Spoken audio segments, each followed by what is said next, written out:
Live from downtown Detroit, home of WDIV and Click on Detroit, Local 4 News at 6 starts now. A hero who helped get everyone out of this burning SUV alive is talking about what happened.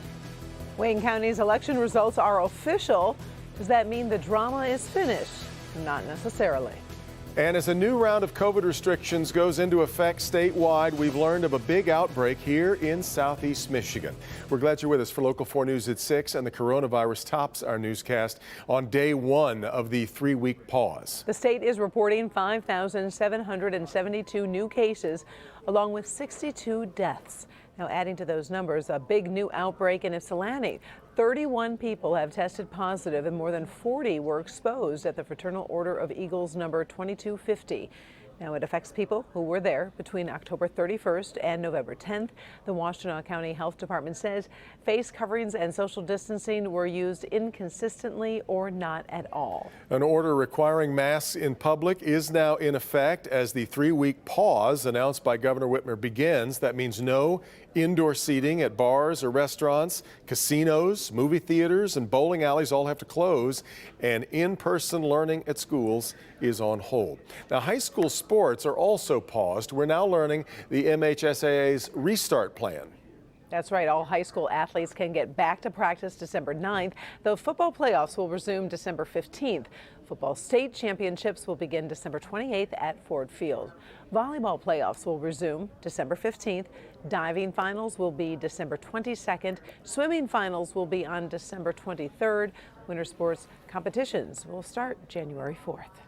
Detroit Mayor Duggan ruffled some feathers Monday when he said businesses in the city of Detroit are being shut down because of what he called irresponsible behavior in surrounding communities. Finger pointing aside, the governor and the state health department are treating the Tri-County area as a region. Sean Lay has a look at what's going right and wrong in each county and how leaders are approaching the spread of COVID. Something we're looking into tonight, why COVID rates are rising more slowly in the city of Detroit than other parts of Metro Detroit. Digging deeper, Detroit's positive rate was a very low 2.3% a few weeks ago. Today, it is at 7.6%. The city's chief public health officer citing some people stopping wearing their masks and people moving indoors due to the cold. But what's kept the numbers low in Detroit? The city helped neighbors and businesses get serious, keeping those numbers low. Other areas seeing big spikes could copy Detroit's cooperation with people to get them to report violations. After the press conference on Monday, we have had an uptick in complaints. So please let us know. Again, you are our eyes and our ears. So give us a call, fill out the form, and we will investigate. Right now, Wayne County is at 12.6 positivity rate. Oakland County is at 13.1%. Macomb County at 17%. County officials did not like being called out by Mayor Duggan, but the numbers do not lie. Roseville's mayor tells us City Hall is shut down after 25 employees tested positive. He thinks after so many people came in to drop their ballots off. He says he also sees people at places like Walmart not wearing masks. Oakland County Executive Dave Coulter ready to roll out a new COVID fighting plan. We had a day last week where we had over 900. We also know tonight Oakland County is working on getting its vaccination distribution plan in place. They're also getting food to seniors homebound by COVID. Also, they're helping restaurants closed by this new shutdown through the CARES Act. They're also going to be moving testing to covered areas to protect those doing the testing from the cold. Sean Lay, Local 4.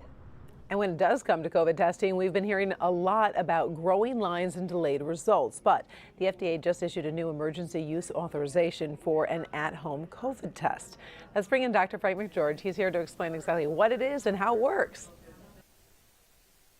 Hey, Karen. Yeah, this is different than the previously available at-home tests that were really only sample collection kits that you would still have to mail to a lab to get done. Here's what you need to know about these. This new test by California-based Lucira is a nasal swab test that can provide a result within 30 minutes and is for use by anyone age 14 and over if their healthcare provider thinks they may have COVID-19. Now, the nasal swab test involves swirling a patient's self-collected sample swab in a vial, which is then placed in the test unit. The results would be visible on the light-up display within 30 minutes. Now, the FDA didn't talk about the price of the test, but the company's website indicated that the test is intended to cost less than $50, and it will still require a prescription to be purchased. Lucira Health said the tests were expected to initially roll out in California and Florida in the near future, and that the kits would be widely available across the country in spring of 2021. Now, the one-time use device has actually been under development for over 5 years. Initially, it was being developed as a flu test kit, but when the pandemic began earlier this year, Lucira redirected its efforts to COVID-19. You know, Doc, we've become familiar with the fact that there are all these different types of tests. You've got the antibody test, antigen test, the PCR test. So what kind of test is this? So this is actually a type of PCR test. It's the kind that finds the genetic material of the virus. But it is actually different than the exact test that a hospital lab would do. And the company claims it actually has a good accuracy, especially when it comes to identifying people who are actively infectious and shedding more virus. Back to you. All right, we appreciate it. Thank you, Doc. And for more information on current COVID trends from the State Health Department, head to the homepage of clickondetroit.com. Our team has put together a whole list of 97 takeaways from data released today, everything from case spread, hospitalizations, and what we can expect going forward. After considerable conflict and drama, Wayne County's election results are officially certified.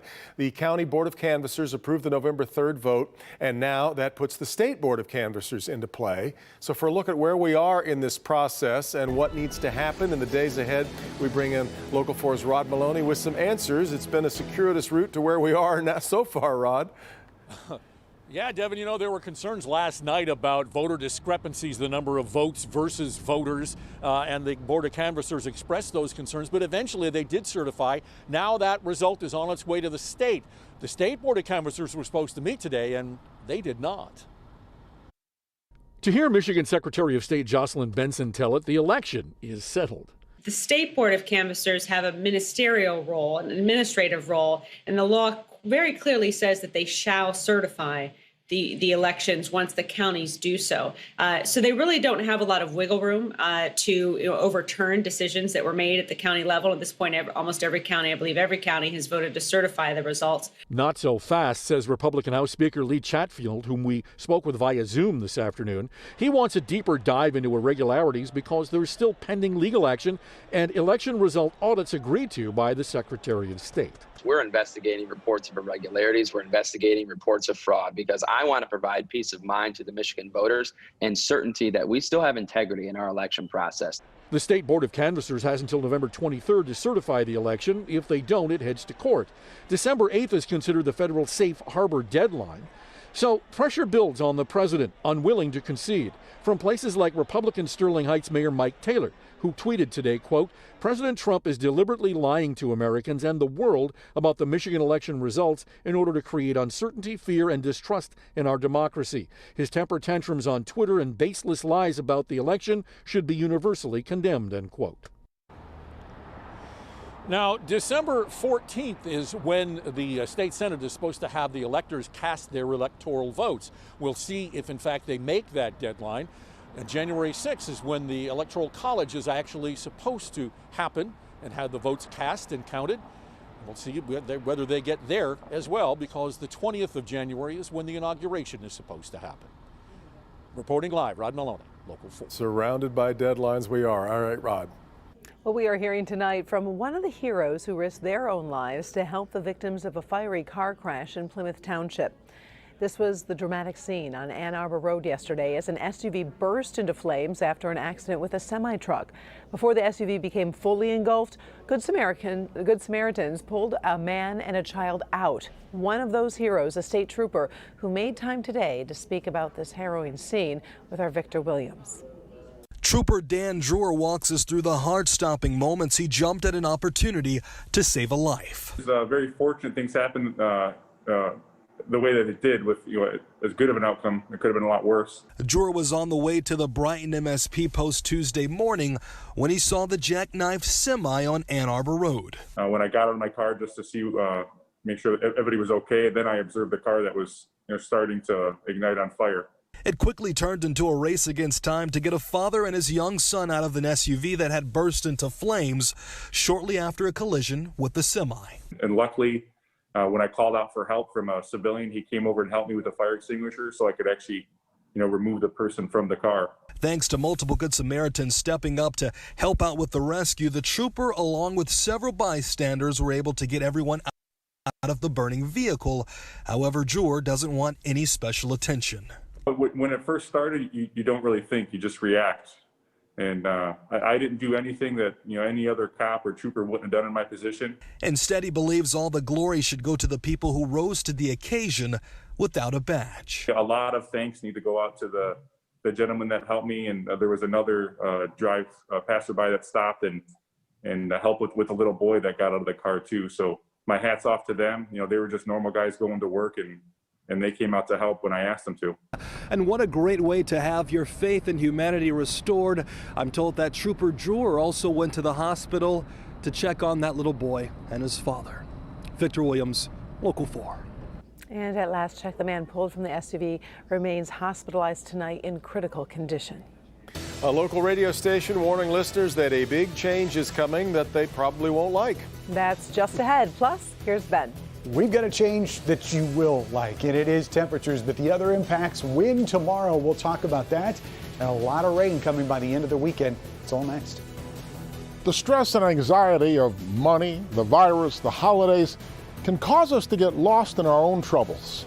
Showing compassion for other people is really important, and remembering that as miserable as all of us might be, that there's somebody else out there that is struggling way more than they are. One very simple thing we can all do to help the homeless.